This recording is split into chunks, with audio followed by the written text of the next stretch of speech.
Secrets, joined today by Chris O'Connor, who served 60 years on an alternate timeline in the Secret Space Program, the SSP, known as part of the 20 and Back program. The 20 and Back program refers to a covert space initiative in which participants serve 20-year terms in off-world operations before being age regressed or moved into a clone of the appropriate age and returned to Earth, often with their memories suppressed. All right, so Chris, I was just talking to you before the show. I've been reading, some of your book that you have out, and it is phenomenal. I'm getting crazy downloads. Man of Mimas, is that how you pronounce that? Yes. Yeah. Awesome. Beautiful book, yeah. Yeah. So I'm like, wow. I've been regressed in Gaia. They had me in Gaia for several shows and had an expert come in and regress me so I could go into those memories, which are, like you're talking about, they're suppressed. And I just had a flood of stuff to come out. Wow, it was great. But you have been able to tap into that. So it's going to be quite an interesting conversation. So thanks for joining us. It's an absolute pleasure. Michael, thank you so much for inviting me on. Absolutely. I saw you with Carrie Cassie. That was a great show. Hopefully we can get into some deeper aspects in this one. Now, tell us a little bit about your background, from the childhood, how you got into the program and all that kind of stuff. Well, it's interesting. I before I incarnated here on Earth, I actually made an agreement. My soul family and I, my people I work with, as we all have, we had a plan, and I wanted to represent the Earth on the space station and the Earth Embassy on the Mimas station. The only way I could do that, because for the most part there is a non-contact with Earth. It's very limited contact. You have to get special permission by the Confederation of Planets, and it's a whole thing. So there is a caveat to that if you incarnate through the human race, and this is the same for any race that's evolving, if you incarnate through them, then any memories that come through, you can talk about. So it's not considered interference. So that's the reason I went through the incarnation route, because otherwise I couldn't just like pop in on Earth, that was being not allowed. So we made an agreement that when I was 2 years old, they would basically take me. When I say they, I am generally referring to the U.S. Navy and the U.S. Air Force, and because they work together collaboratively off planet, which is kind of now it's Space Force really, but yeah, exactly. Didn't have it then. Thank you, President. Yeah. Yeah. So they took me and they age advanced me. They have technology to do that. Now that advancement process isn't fun by any means. Basically, it's what they do is they'll take you. Here I am. I was 2 years old, so they took my 2-year-old self in 1970. I was born in 1968. 1970, they came and got me, and then they took me somewhere. I don't know where. I was 2. I didn't know, but I just remembered it was very medical looking, like a laboratory. And long story short, I was stripped down and cleaned and placed in these. It was just like a large acrylic tube, laying horizontally. Mm-hmm. And it was like halfway or so filled with this pink liquid, sort of a gel, but not quite. Yeah. And so they drowned me in it, and the first several seconds were quite terrifying. And I remember all of that really well. Obviously, it's traumatizing. Mm-hmm. And then they flush the tank and fill it again. And basically, my brain realized that even though it was much more difficult because I'm not getting air in my lungs, I'm getting liquid. Mm-hmm. But my body and brain calmed down because they were getting enough oxygen. Yeah. Wow. So it's a highly oxygenated fluid. And it's So based let on the DNA. me stop you there and kind of regress a little bit, if you will. Sure. Before you came in, so you said you had an agreement, and now you've talked about your past lives, and how in depth have you gone into your past life memories and so forth? How many past lives and all that kind of stuff? Well, I clearly don't remember them all. I remember highlights, obviously, but I have had 2,876,000 lifetimes. Oh my God, that's amazing. But most of us have had that many or very similar. Wow, no kidding. Yeah. So yeah, I've had the thing that really I think initiated my memories of the secret space program was going into my past lives and having past life memories, and then it kind of like just opened another door for me. Yeah. Did you have any of that experience as well? I absolutely, yes. Okay. I have memories of other planets. I have memories of being an animal. I have memories of my chronological last Earth life. It was on the island of Kauai. The guy's name was Walter Duncan McBride. And I heard you talked about that and there with Carrie Cassidy. That was fascinating.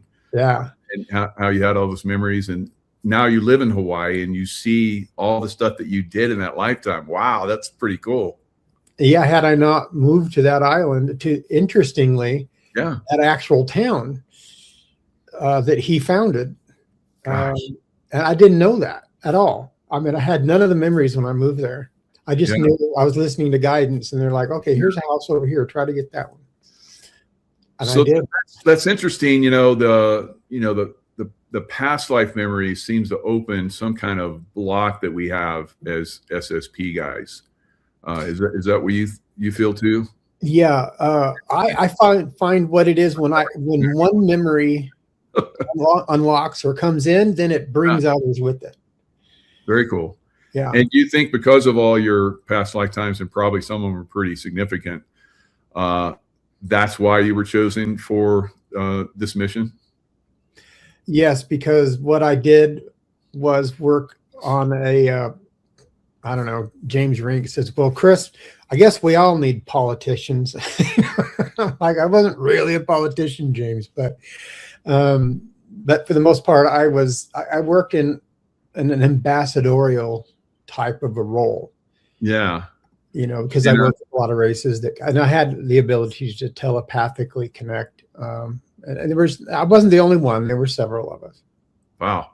And you kind of mentioned James Rink there. I saw that you were, and I was going to go to this one, the October 8th last year. Unfortunately, he passed away soon after that. I think he's probably was targeted, but you spoke at that one. Yes.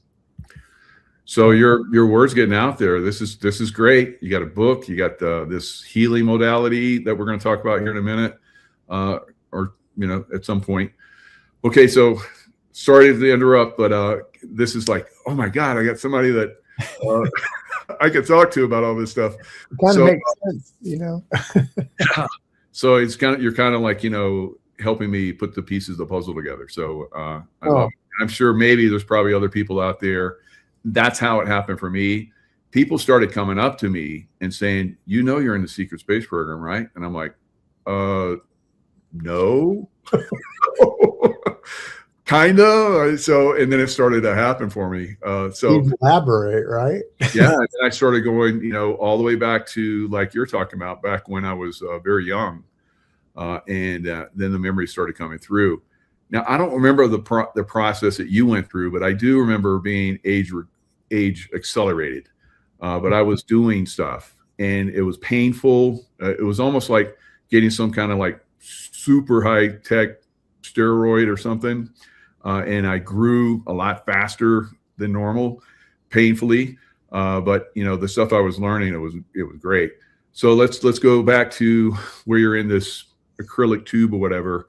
I have memories of being in those tubes as well for healing when I was killed in combat. So that's very interesting.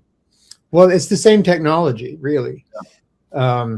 I in my case, and I'm sure many, I can't speak for anybody else, that gel, that pink goo or whatever you want to call it, is based on your own personal DNA. So it's grown and then highly oxygenated, and then but the whole body needs to be able to take it in. So what they then did was, there's all these little holes, rubber holes on the edges of all the way around the acrylic tube, and they would stick these large needles in, and they would go into the certain organs and joints and bones and brain and all this stuff.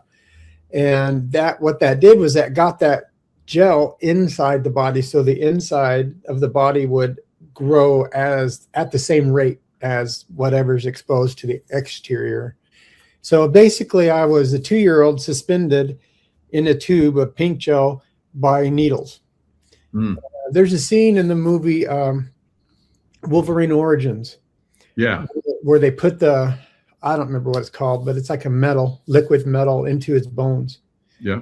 And when I first saw that, I was like, you got to be kidding. They actually put this in the movie. I couldn't believe it. Yeah. Of course, it was a different thing, but it was the pink gel, growth gel. But yeah, so I was in there for like. It was Avatar, where he's in that tank. I have memories being in the tank like that, and having, like these tubes and, stuff like you're talking about, inserted in me and my DNA. They had my DNA. They have all of our DNA, so they can reconfigure us if we lose limbs or die. I remember being dead, and as long as they refurbished me to a certain extent, my soul would come back into my body within a certain period of time. So you got like 40 days, 30 to 40 days before your soul is like, boop, gone. So if they can refurbish your body, you will go back into your body. Well, they can put your soul in a stasis as well, Interesting. Yeah. Because it's all vibrational, it's all frequency, and it's the frequency that our pineal gland puts out that they match that technology. In fact, that's where this originally came from. Was theirs can pull consciousness out. They could erase memory with theirs and all. Mine doesn't do that, but and so what it does is it just you can just suck it out and then put it in a copy. I mean, from my understanding, it can only really be a DNA match body. Because the pineal gland frequency, it has to be able to connect. And then that way, I'm honestly, because, I was killed once and I had to get moved one time. A second time was part of a negotiation. I wanted to be put in a 20-year younger body.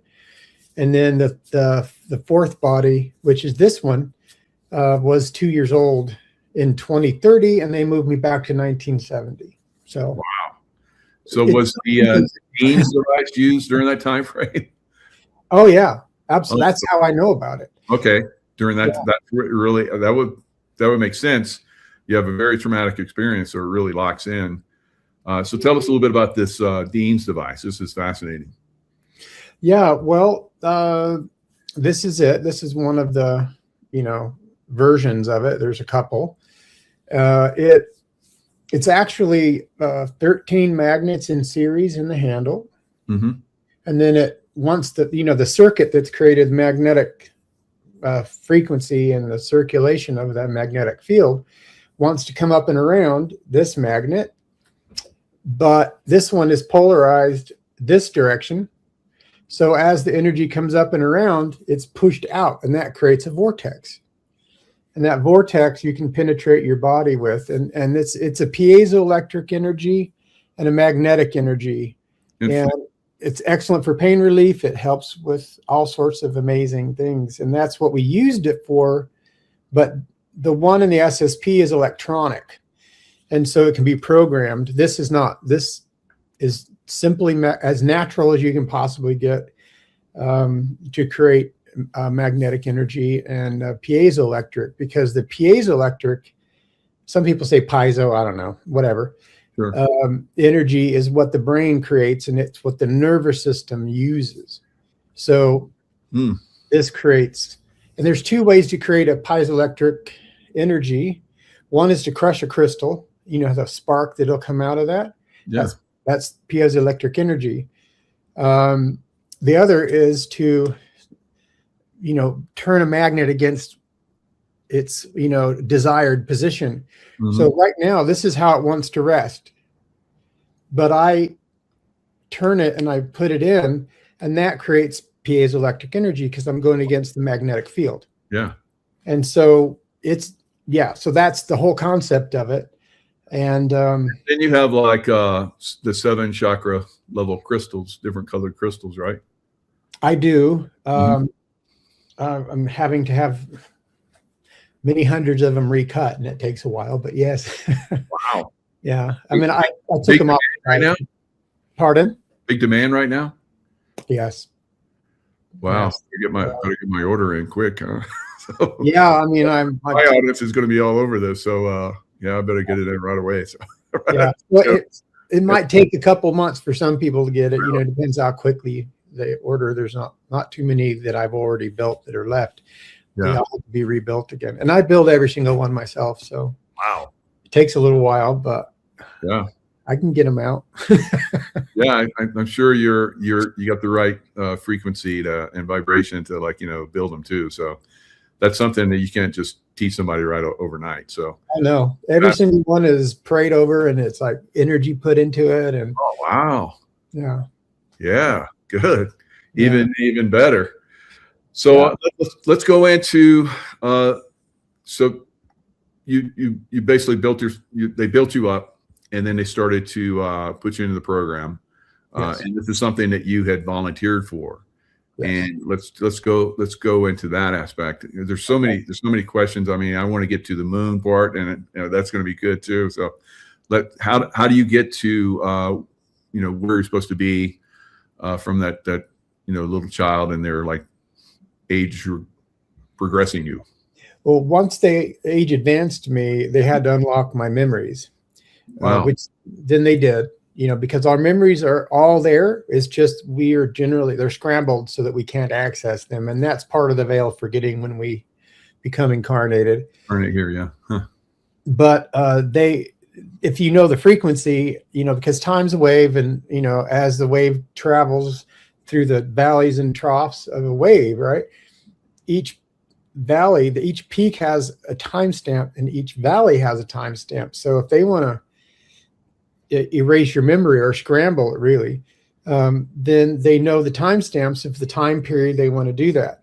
And so then they go in and they program that, and they push a button, and you forget, and it's scrambled, and you can't remember or access. Your brain can't access the memories is what it is, but they can reverse it also.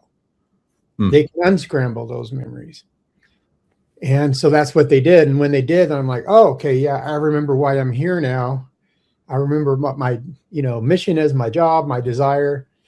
And so for the first 20 years, I was pretty much on Earth for the most part, because my agreement was I would give 20 years in service to the United States. So since they were going to host me, and, this was all stuff they were doing. So for 20 years, I kind of learned how to use the DEEMs, or they don't call it the DEEMs, but I do. I learned how to, do memory transfer, and I've learned how to, access telepathic and empathic abilities, so I could communicate with other beings.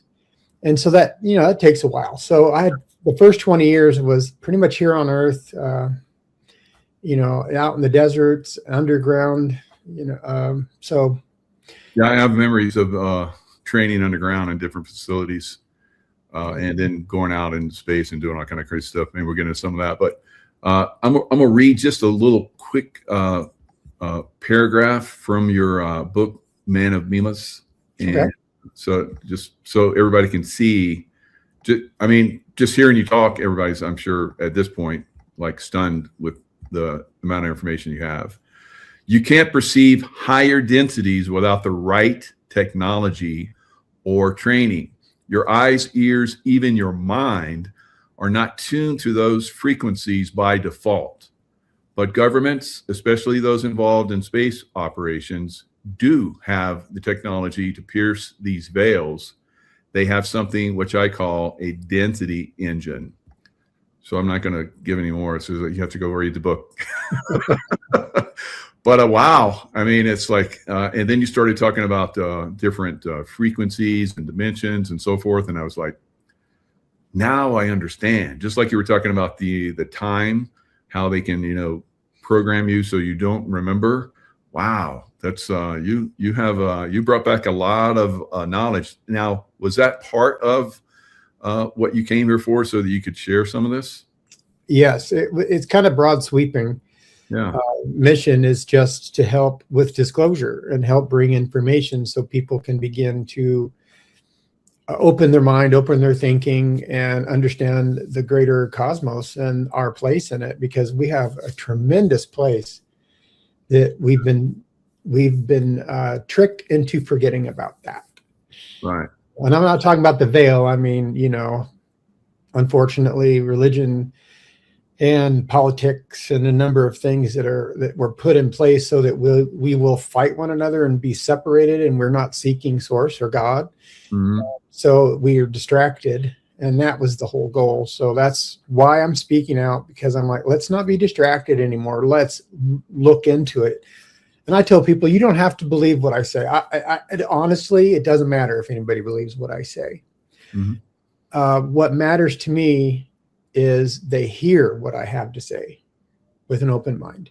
Right. Very good. At some point, something might be of assistance to them. And that's my whole goal. That's fantastic.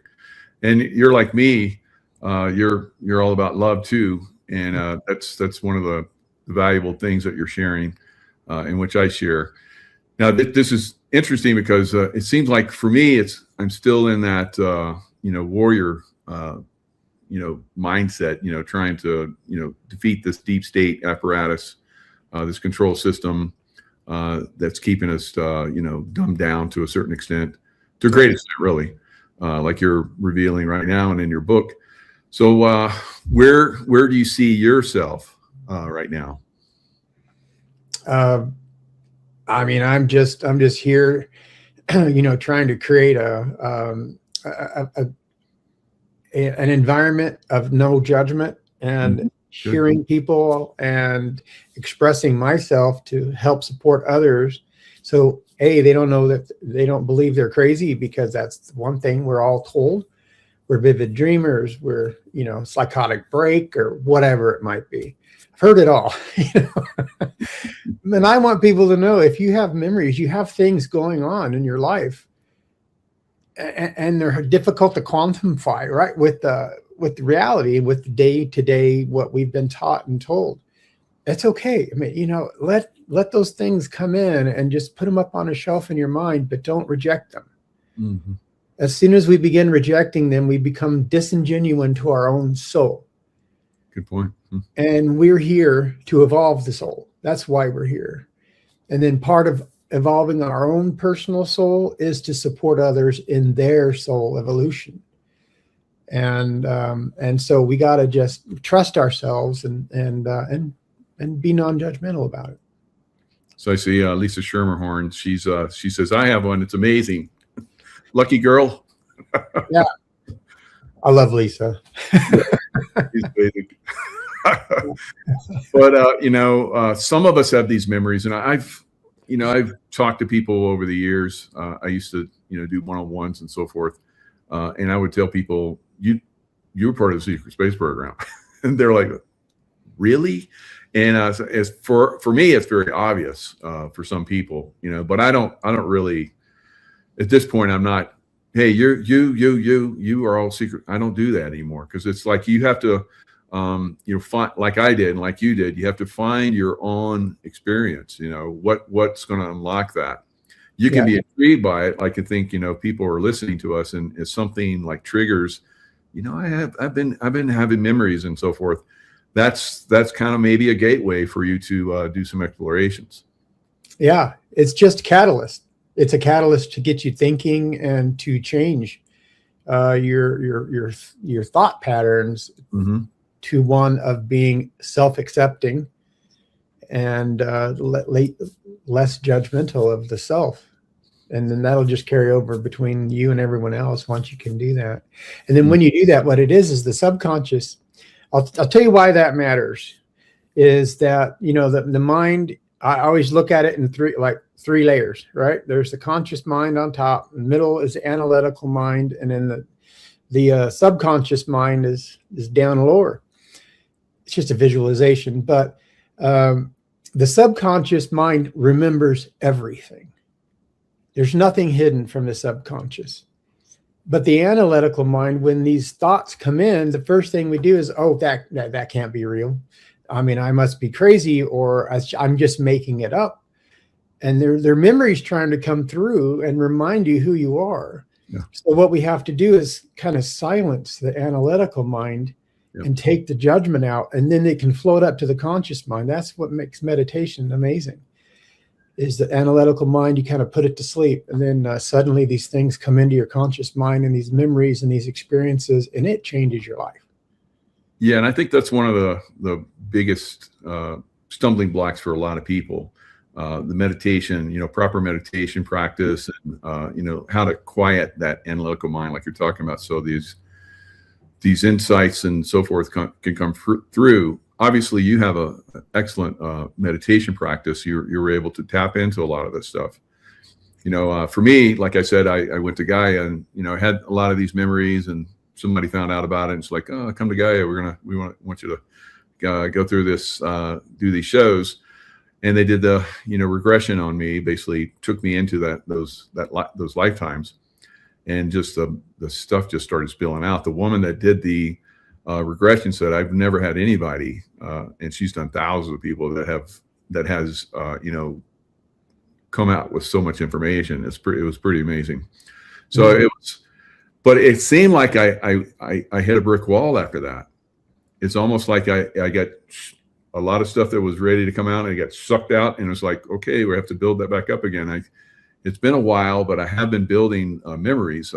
So for you, are you constantly getting memories, or how's it working for you? It really depends on me, where I'm at vibrationally. If I, like last year, I had some real health issues from a bone infection, and I just felt just terrible for months. So I wasn't really able to connect during those times because I was too focused on the physical form. But when we can kind of set it down, and, you know, meditation isn't necessarily sitting in silence. Meditation can be anything that gets you in a calm state of mind. For example, my favorite way to meditate is on a treadmill. I'll get in there, I'll put it up to the highest level, and it's like a walk, it's not a run. And so I just lock my body into that motion, and I leave my body. I am like going throughout space. My wife Tracy's like that. She like portals out. Yeah, I mean, I've had to be put back in my body by some unseen force, because I was getting too far out, and they're like, no, no, you got to go back. You got to go back. That's funny. So some of the technologies that you were obviously healing technologies, is that kind of where your focus was, or did you? Because I have memories of flying ships, and I have memories of calling on ships. Of course, you know, like you talked about, you know, the Navy and Air Force is involved in these programs. So my memories of these ships were they had consciousness. Mm-hmm. I connected with, I had to be trained how to connect with that consciousness, because these ships won't work with just anybody. You have to have a certain level of consciousness. And then once you reach that state, then you become very connected to that ship. Do you have any experiences with that? I absolutely do. I've been on ships that when you walk on board, it's like a little puppy that's really happy to see you after you've been gone all day long. And you can just feel that energy. Wow. And it knows all about you. I mean, provided you've been on the ship before. Yeah. The first time you enter a ship like that, if it doesn't know you, you feel a slight uncomfortable vibe, like, who are you? What are you doing here? Yeah. And then it learns you. Yeah.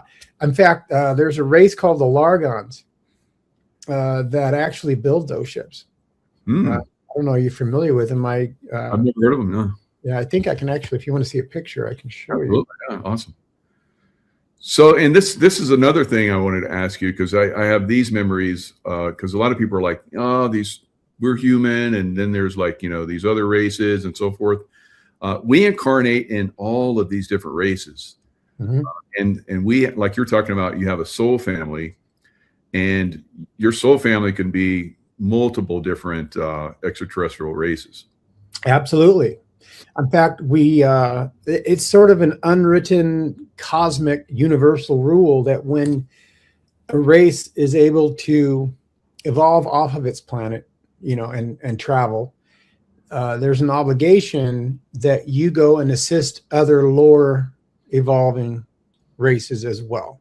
And it's sort of the full fourth to fifth density transitional phase when we give back, because if we help another race, we're helping ourselves. Because this is something that's important for people to know too, is that all of these races, even the bad ones, which there's like 5-8% of all of them are, because they're more about controlling others, not supporting others.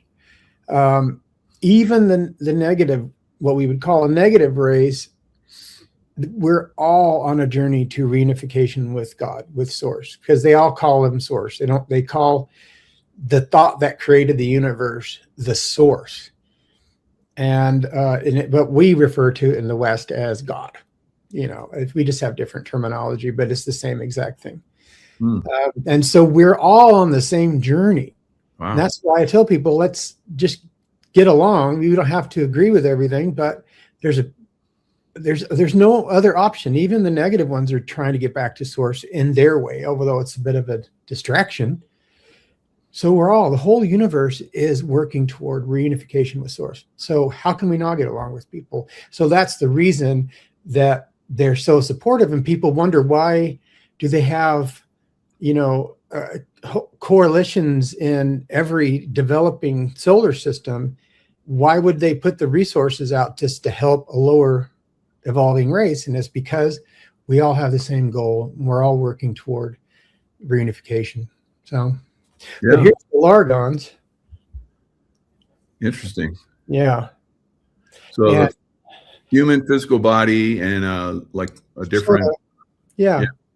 But these are this is an AI. Some of them I've tried to translate over to AI image because they look better. But these are all races I drew and painted on my own, from my memories. Incredible. Yeah. Wow, that's excellent, Chris. Good job. Oh, thanks. So it's, again, probably helping people have these memories. My memories are, working with a lot of different races like that. You see them for who they are. I mean, like you're talking about when you come on a ship, the ship is like, I don't know. And then you prove yourself, and they're like, oh yeah, like a puppy after that. Every time you come back, you can look at a certain race, and at first you'd be like, oh, this looks a little different, but you get a okay feeling from them, and then once you get to know them, you're like, what incredible beings. Well, and many of them have this emanation of love. Like they walk into the room, you can feel it. Yeah. You turn and look, say, what in the world is that? And many of them do, because they're more advanced, so spiritually, and so they learn to use that, frequency of love in a way that we haven't learned yet. In fact, most humans really have never felt true love. Yeah. We just haven't, because we don't have the capacity. Physical bodies don't, and the brains don't quite have the capacity. We can, but we have to practice love all the time and then move into that space, like the love of a newborn, or a love of a child. Those come as close as you're going to get in my personal experience. Fantastic. Beautiful. So 320 and backs. it would make sense because you already had, chosen to do that. Some people, like we're hearing, are basically kidnapped and forced to do 20 and back. So it seems like you and we volunteered for these programs on the good side, but some people unfortunately are not, working for the good side in these 20 and backs. Where did you see the difference? Like the parallel group that's running out there, that's not only up and up. They're not focused on love, right? They're focused on slaves and control and Yes. dark energies and all that kind of stuff. Where did you see that that break, and how did you end up with the good side? Well, I made the agreement before I came, so I already knew what side I wanted to be on, and so that's why we had them come and get me and take me. But I had experiences with some of the Dark Fleet, I guess we often refer to them as, Sure. Where because there's a couple things here in my brain, on a cosmic level. When anybody is from a particular planet, for example, Earth humans, and I say Earth humans because there are humans from other places as well, but Earth humans, we're all responsible for one another. I mean, down to the singular person. So if the Dark Fleet's out there, not even being represented by us, but they do something bad, steal, kill, kidnap, you and I are responsible for that, and we have to go figure that out. And so there was a particular circumstance where the Dark Fleet went. They were trying to trade, I believe it was a form of crystal, I don't remember that part, but they had an asteroid mining complex. And so the Dark Fleet tried to negotiate a purchase, but they wouldn't sell to them because they were part of the Confederation of Planets, and there was like an embargo. So they got angry and they left, but they came back and they attacked. They took what they wanted and killed about 300,000 of these beings. They were tall, thin grays with a triangular head. And so, long story short, I was in negotiations trying to make them okay with what happened, which is almost impossible because they were going to come to Earth or attack a colony. I don't know what they were going to do exactly, but I remember they were talking about coming to Earth and exacting revenge and then leaving the Confederation altogether. So it was an emergency, and I and two others and then security went to the asteroid, and we were in negotiation, sitting in a boardroom, and it didn't go well, and I got shot and killed. The one being just ran across his chest, and he was just wearing a vest, and his skin was exposed. And then he ran his hand across his chest, and this like blue-green light came out of where our heart would be and hit me in the shoulder and knocked me back and killed me. But it's because we're responsible for the actions of those people that did that. That's why I was there, and that's why we have our embassy there, to try to make things right before it escalates. And I was moved into another body, and then, I was okay after a few days, but very nice. It was good. But yeah, the negotiators like yourself are very important, and on the good guy side, when guys like me, get involved, it's not going to be pretty. So that's why, it's your work is very, very, very important in that realm. We kind of see that right now with President Trump. I'm like, I can't believe we haven't gone in there just crush them, and but he's doing it, through negotiation. We're going to get it all the way to this point, and then if it's, they don't, come to terms, see the light, see the love, then we're going to have to take it to a different level. So that's what your work was obviously doing. That's pretty impressive. Yeah, it was really important, and it meant a lot to me. And I really wanted to, be in that position that I could help save lives, and show other races that humans are not kind of as bad as they think we are, because we are kind of as bad as they think we are. Yeah. Yeah. We're not the most rational, race. I mean, some of us are, obviously, but if we're still killing one another, they're like, how could you do that?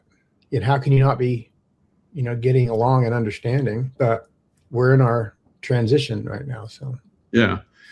And we do have a very negative race of Draco that have been influenced us for a long time and have been interbreeding with us and all that kind of stuff. So that's not helpful. Not at all. No, and that's all part of the plan. But that's what we're kind of working through right now. So, I won't be too much longer. This Earth is going to be a much, much different place in a very positive way. So we just kind of have to get through the bumpy road between now and then. Yeah, very good. Very good point. Yeah. Yeah, I see it. I see it in the future too. Golden age. So you're let's go to the Saturn moon. Mm-hmm. Tell us about that. It looks like something out of Star Wars. Well, interesting. It's part of soft disclosure because the I think I can show you this. I might be able to see it. So that's the moon of Mimas right there. Yeah. And it looks like the Death Star. Exactly. And there's a reason for that. Whenever the original Star Wars came out, I think it was 1970, 3 or whatever it was. It was 3 years later. Once the first Star Wars came out, 3 years later is when Cassini flew by and took the first photos of the moon Mimas. And lo and behold, it looks just like the Death Star. Yeah. But that was intentional because the Confederation of Planets on Mimas was working with Spielberg. They still are. Wow. And the new movie coming out is a big deal. I haven't seen it. I don't know, but it's exciting at least. But so that's why Mimas looks like the Death Star.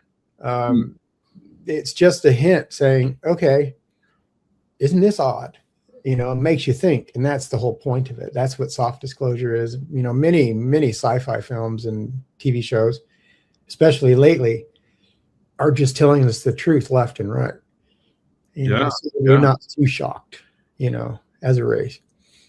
So, I have memories of flying ships and going from one density to another, like going from the air into the water, like it's nothing. Mm-hmm. And connecting with my craft. And it's like the intention is there. And then the craft goes into some kind of other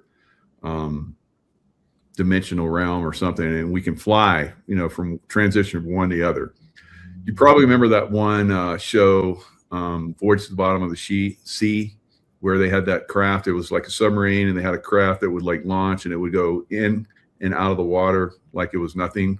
And when I saw that, I was like, kind of like you. I was like, I remember that. It's like, I remember, flying those things somehow. But how could I? And then going through matter. Some people think that these craft are going into some kind of, and sometimes they do, through a portal or something when they go into a mountain, but it's the same thing. They're transitioning into a different frequency dimensional realm, and they can fly through a mountain and come out the other side. And that would be if they're being chased, because there are wars going on in our atmosphere. Craft are being shot down. And we see some of that. And they do back engineering on it and so forth. But what are your thoughts on that? Well, we've had thousands and thousands of ships for 40 years, if not longer. Yeah. And so that's the U.S. I'm referring to. We've had them for a very long time. A lot of them are actually, they weren't piloted, especially at the beginning. They were remote. So a lot of what we saw, it was us, but we couldn't talk about it. So, they just let us think what we wanted to think, which was reasonable, to think it was somebody from another planet. So a lot of them were actually us the whole time. Some of them were not. Some of the ones that were shot down, like the Roswell scenario, right? that was totally intentional by some fairly negative beings. And they basically sacrificed 2 synthetic beings and 1 biological being, and flew them right over the deserts. And then we shot it down. And then they came to the government and said, hey, now that you have our ship, how would you like the technology in it? It was like fiber optics and Wi-Fi and this other stuff. Yeah. And they're like, yeah, what do we got to do? And then they went and they met with Eisenhower. And he said, my people are not ready for this.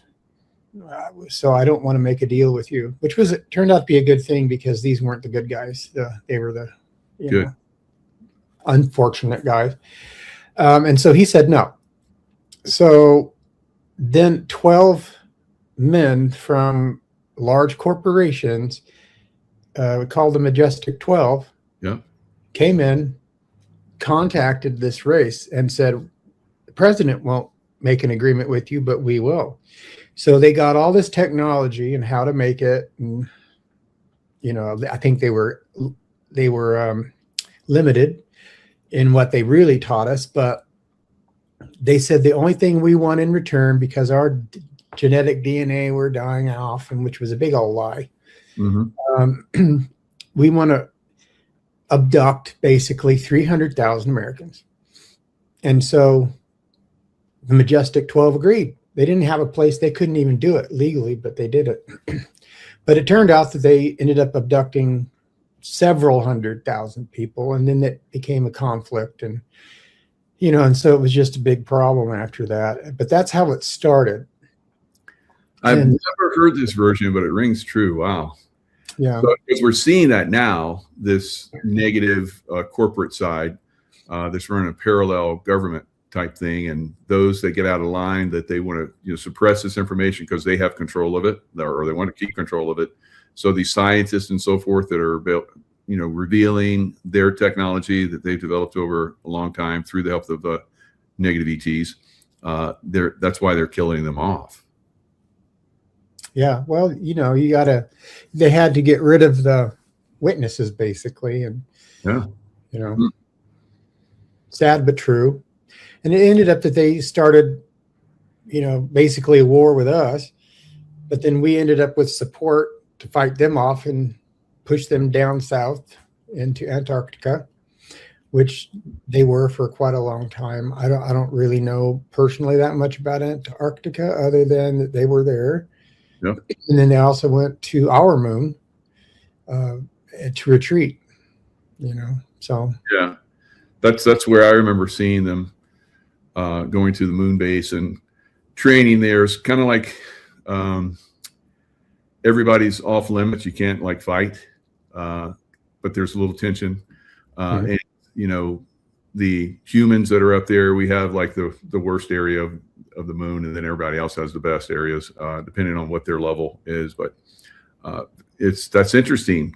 So now I have memories of also having a home on one of the moons of Saturn, and living there, and have in the secret space program, I have a family, and so having my own moon, because of the level that I'm at, I rated a moon, the Saturn rings and so forth, because there's tons of moons. I mean, billions of moons or whatever. So of different sizes. So the moon that you're talking about, I saw where you said it's like dimensional. Yeah, it's if you wanted to locate, it's the first moon outside the visible rings of Saturn, the first one. It's about 123 miles across and, in radius, and so it's not gigantic, but it's pretty big. It's a lot smaller than our moon, but yeah, it was a natural occurring body, just like our moon, but they were reworked. And so what they did was this high density race of beings, which we would refer to as angels, or whoever. We all have different terminologies. Yeah. They're high density, and they can create anything from thought. A lot of races can, but we will be able to soon. Yeah. And so they created this, reworked this moon into a station, and the space station, the moon Mimas, they created different parts of it for different density levels. And so, okay, for example, if you look up thermal images of Mimas from NASA, they can't figure out why it's hot here and cold here and hot here and it wobbles over here.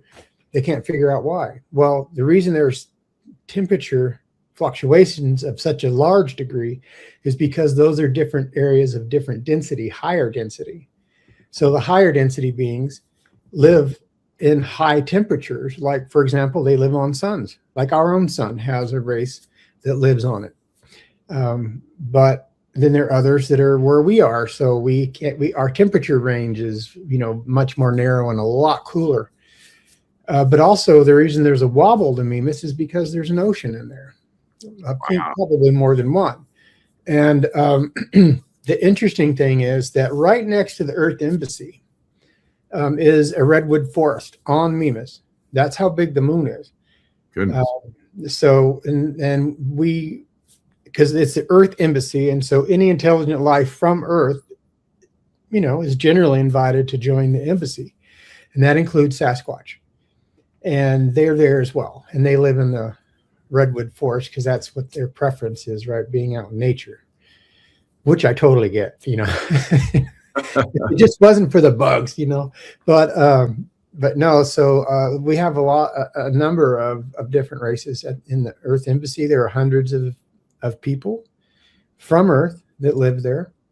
Mm-hmm. And there are actually 22, from what I knew, 22 major outposts or stations or places that Earth humans reside. 22 major ones, but we're on over 100 different planets and asteroids, and space stations. We're all over the place. Incredible. Yeah. And that's just in our solar system? Generally, but we're outside of the solar system as well. Yeah. How far out do we go as the furthest I'm aware of or was aware of, it was like a Betelgeuse. Wow.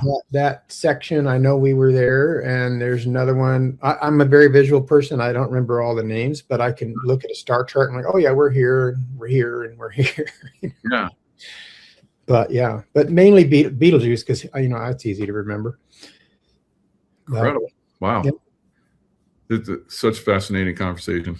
So the angelic beings, like you were talking about, so I had a Archangel Michael experience, and from that point on, I really understood the love frequency. Was able to use it everywhere I would go in combat zones. I would send out that love frequency, and there wouldn't be any more attacks. So now I have memories of going to Venus and training.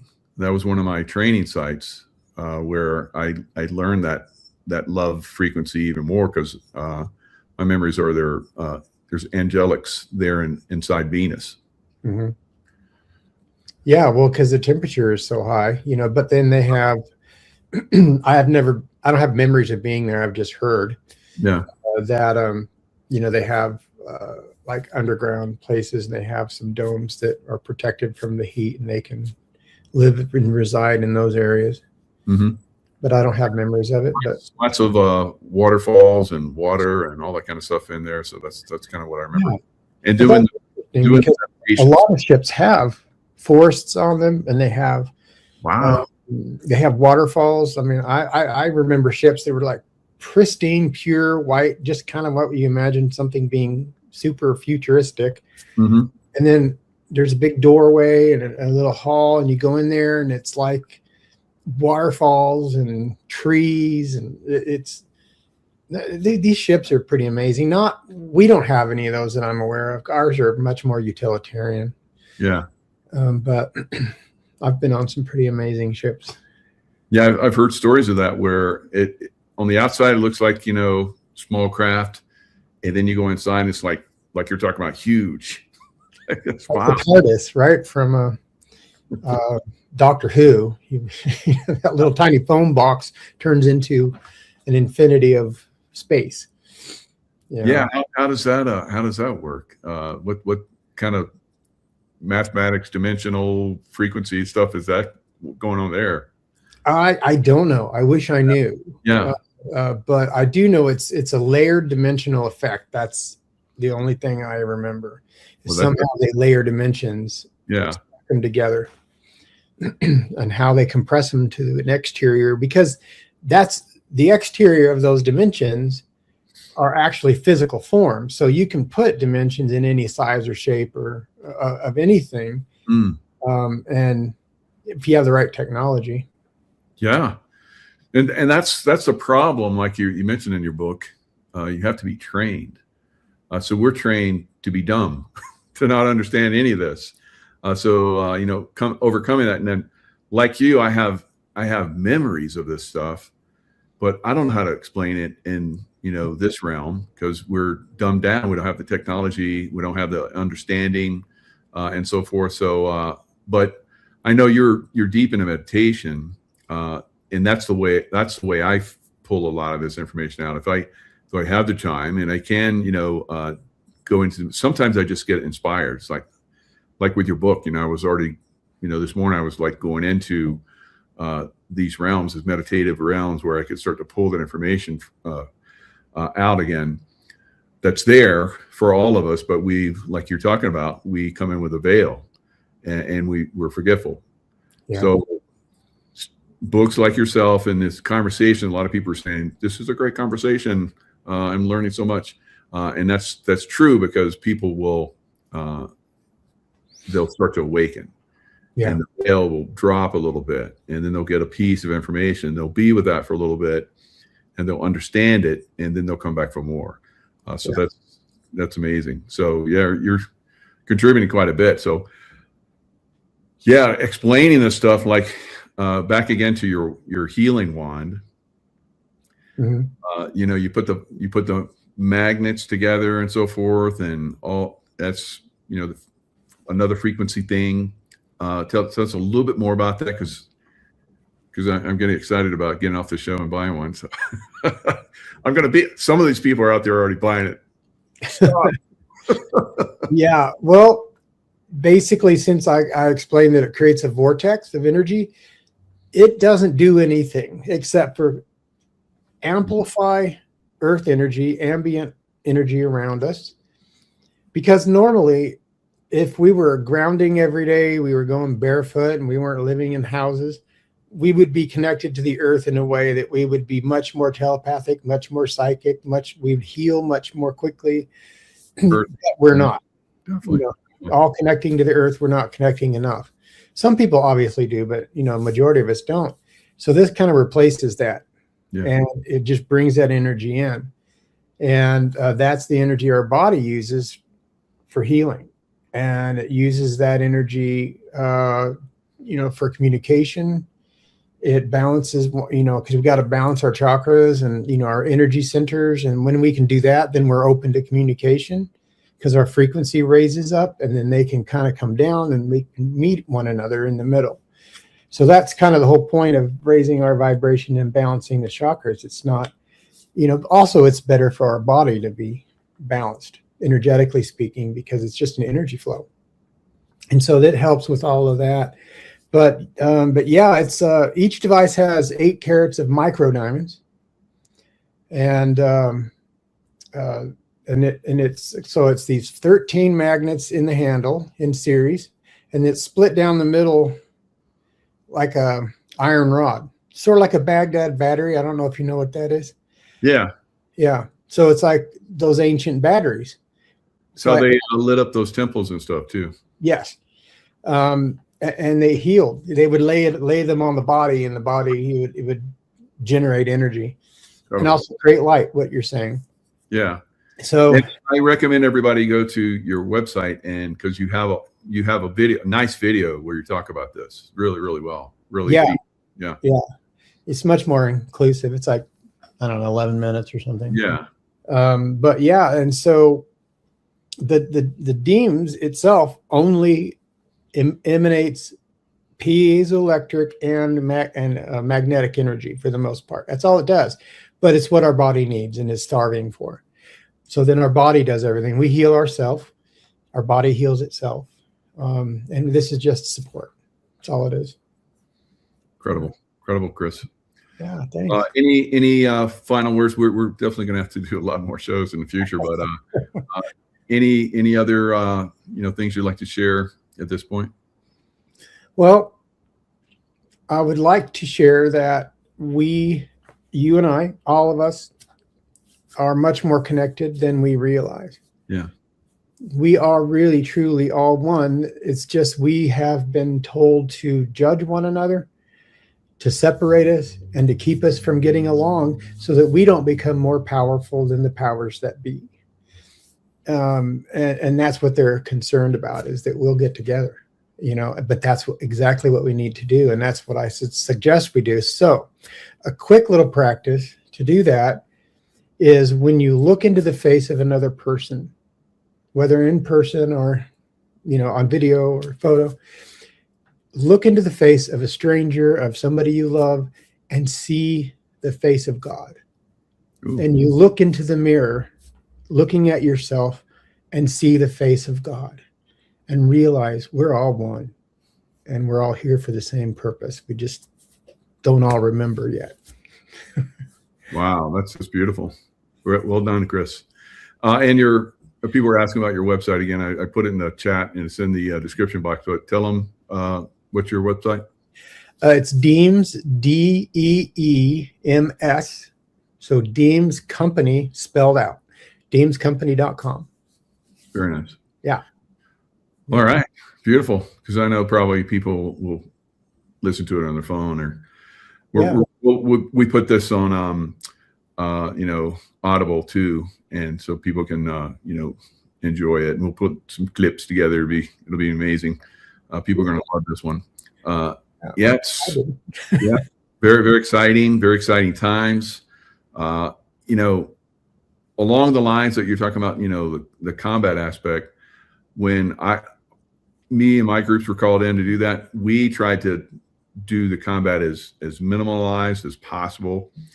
Unfortunately, that's why I was killed probably several times that I remember, because we were trying to minimize it, because every one of those entities that were taken out, reverberated back to us to a certain extent. So that's one of the things, again, like you're talking about, look at everyone and see the face of God. So it's tough to do that. And yeah. But certain levels you have to do it. But yeah. So you don't have to understand them or agree with them. You just understand that they're a different aspect of the same being. Beautiful. Experiencing all possibilities. That's good. Very good. Yeah. All right. Really great show. On a whole different level, I believe. So it was great. Great connecting with you. Great. You open up so much more for me. I've been kind of challenged a little bit in this secret space program stuff a little bit, because James Rink's gone. He was bringing a lot of stuff in. So, they try to keep shutting us down, but we'll keep it going. Yeah. Thanks so much, James. So great. Yeah. Cheers. All right, Michael. Thank you for asking me here again. Yeah. And lots of love to you. Thanks a lot. You too. Bye. Bye.